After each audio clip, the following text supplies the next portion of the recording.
Então, estar aqui com vocês.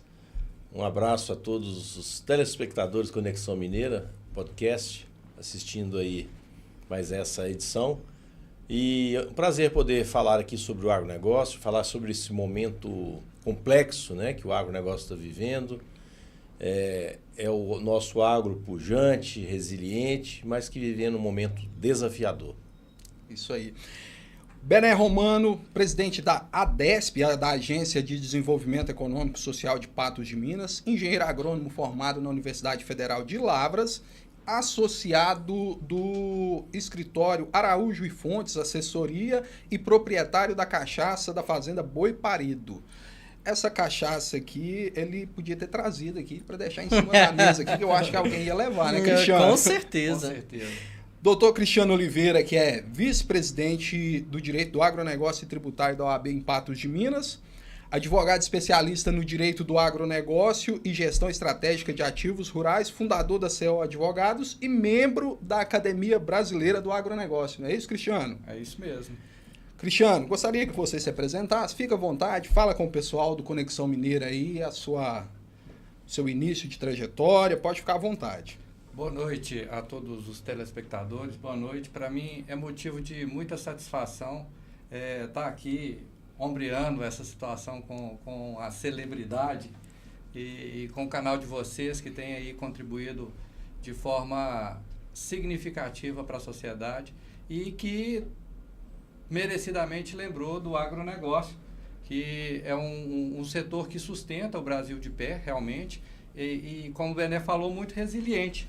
Apesar de todas as mazelas que vem enfrentando aí já nos últimos anos, continua de pé, continua significativamente contribuindo para a manutenção do Brasil e para o sustento aí de todos os brasileiros.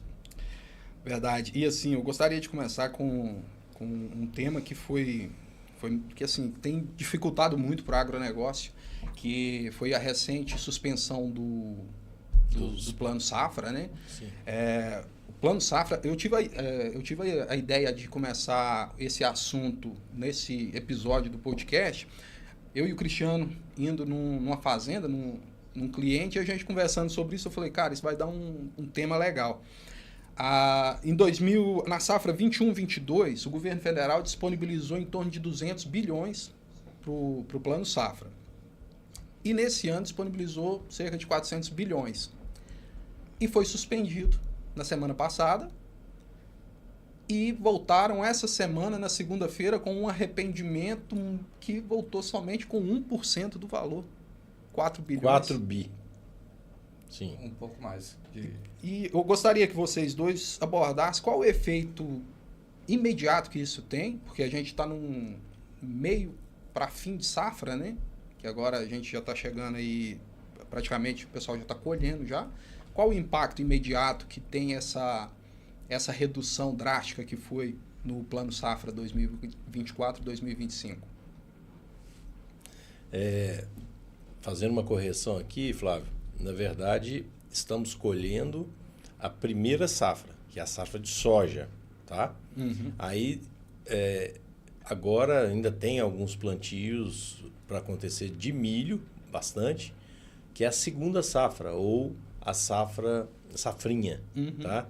Então, esse dinheiro a ser liberado, ele é fundamental para a condução das lavouras, para a questão de comercialização, para a questão de logística, armazenamento. Então, hoje o Brasil, a potência que ele é graças ao nosso clima, graças à tecnologia e graças ao fato de termos ajustado um modelo de produção em que a gente faz no verão o plantio, principalmente da soja, que hoje somos, é importante dizer isso, somos os maiores produtores e exportadores de soja do mundo. Verdade. Tá? E aí, colhida a soja, vem o milho. Então, hoje, a grande produção de milho, ela é feita na safrinha, ou seja, um plantio que se faz agora, em janeiro, fevereiro, até março. Então, esse dinheiro é de fundamental importância para a segunda safra. Uhum. Tá? O impacto disso voltando atrás sobre o que você comentou, né? Num determinado dia, o governo fala, não vamos liberar o dinheiro, por quê? Porque não tem recurso. Ou seja, ele tem dinheiro para um tanto de outras coisas, para o agronegócio, que é declaradamente, né? O governo é declaradamente contra o agronegócio e diz não temos. Por pressão, claro, a pressão de todas as entidades, né, doutor Cristiano? De a Frente Parlamentar da Agricultura, as associações, ou seja, todo mundo pressionou, ou seja, 3 dias depois, ele diz, não, peraí, vamos sim, vamos fazer uma medida provisória. Sabe-se lá se vai ser esse dinheiro. Mas eu quero dizer o seguinte, que é falta de habilidade do governo, falta de, inclusive, eu li isso hoje, que o ministro Carlos Fávaro está para sair, porque descontente com a falta de sensibilidade, né, desse governo de poder lidar com um setor tão fundamental. Então, o impacto da falta de dinheiro agora é enorme. Estávamos conversando mais cedo, né, doutor Cristiano, sim, que o impacto disso é muito sério, porque sim, ele vai refletir aqui, na mesa dos brasileiros. E uma coisa que poucas pessoas entendem é que, por exemplo, você pega o agronegócio de forma direta e indireta, ele gera emprego assim, nós estamos falando, quando você fala de agronegócio direto e indiretamente, nós estamos falando de aproximadamente 68% do PIB. E é importante a gente falar, eu gosto eu já fui professor, né, no agronegócio, na agronomia, e eu gosto sempre de falar o seguinte, que as pessoas que às vezes estão nos ouvindo e que são da cidade, eles não têm ideia do que é o agronegócio. Se vocês me permitem aqui dar uma de professor, é o seguinte, o agronegócio, ele tem três etapas. Uma etapa é anterior à fazenda. Sim. É onde se produz os insumos, são as indústrias de máquinas, de adubo, de semente, ou seja, é a parte anterior à fazenda. Tem a fazenda, é onde se produz o alimento. E depois tem a terceira etapa, que é a parte de beneficiamento dos produtos, é a parte de supermercado, é a parte de comercialização, de transporte. Ou seja, a pessoa que está trabalhando na fábrica de plantadeira do adubo, ele está dentro do agronegócio. Sim. Quem está dentro da fazenda está dentro do agronegócio. Quem está transportando, trabalhando numa empresa que comercializa grãos, é no agronegócio. Sim. Então, as pessoas acham que o agronegócio é só a lavoura, só a agricultura. Por isso dá esse número que você bem disse aí.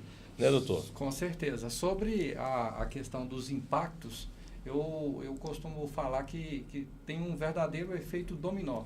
Sim. Porque a curto prazo, ou seja, imediatamente, esse tipo de postura do governo, esse tipo de política de verdadeiro boicote ao agronegócio, imediatamente ela reflete diretamente no produtor, qualquer que seja o tamanho do produtor. Com relação à irresponsabilidade fiscal, reflete na questão de financiamento, que, como o Bené acabou de falar, é de fundamental importância para o agro. Com relação a essa situação na dificuldade de produzir, imediatamente o produtor ele vai se retrair, eu vejo assim, sem recursos para cultivar a safrinha, a opção que sobra para o produtor é deixar de produzir. Então, imediatamente, o produtor ele sente esse impacto. Agora, a médio e longo prazo, o impacto ele vem pesado para cima de toda a família. Ele chega na mesa de todo brasileiro. De que forma? Através da escassez de alimentos, o que torna o alimento evidentemente mais caro. A balança comercial ela não tem outra variação. Tem o produto em abundância, oferta mais em conta. Com a escassez, alta nos preços. E é nesse momento que toda a população ela sente esse impacto desse tipo de responsabilidade. Fato. Então isso nós podemos, o que o senhor acabou de falar, nós podemos ver isso igual nós estamos presenciando atualmente nos mercados. Você vai, antigamente eu fazia compras em média de 100, 150 reais de determinados itens, né? E hoje eu não consigo mais fazer essas compras. O senhor acha que isso vai impactar ainda mais na vida do cidadão brasileiro devido a esse corte? Porque até então o que foi cogitado foi liberar 4 bilhões, né? Que é muito abaixo do que realmente era para ser. 1%. Então, escalionada para poder totalmente impactar na comida do brasileiro. A conta para mim é simples. Não tem absolutamente nenhum item de consumo que não dependa do agro. Sim. Né? O seu sapato depende do agro, o seu automóvel depende do agro, o combustível, de certa forma, depende do agro. Sua roupa. A sua roupa, essa mesa, tudo depende do agro. A questão é, se o agro produz pouco e fatalmente essa escassez de recursos, essa limitação, essas travas na liberação de recursos financeiros vai desaguar numa produção menor dessa safrinha, tá? Se produz menos, a tendência é que todos os setores, em graus diferentes, mas todos os setores vão acabar por sentir. Sim. Isso é fato.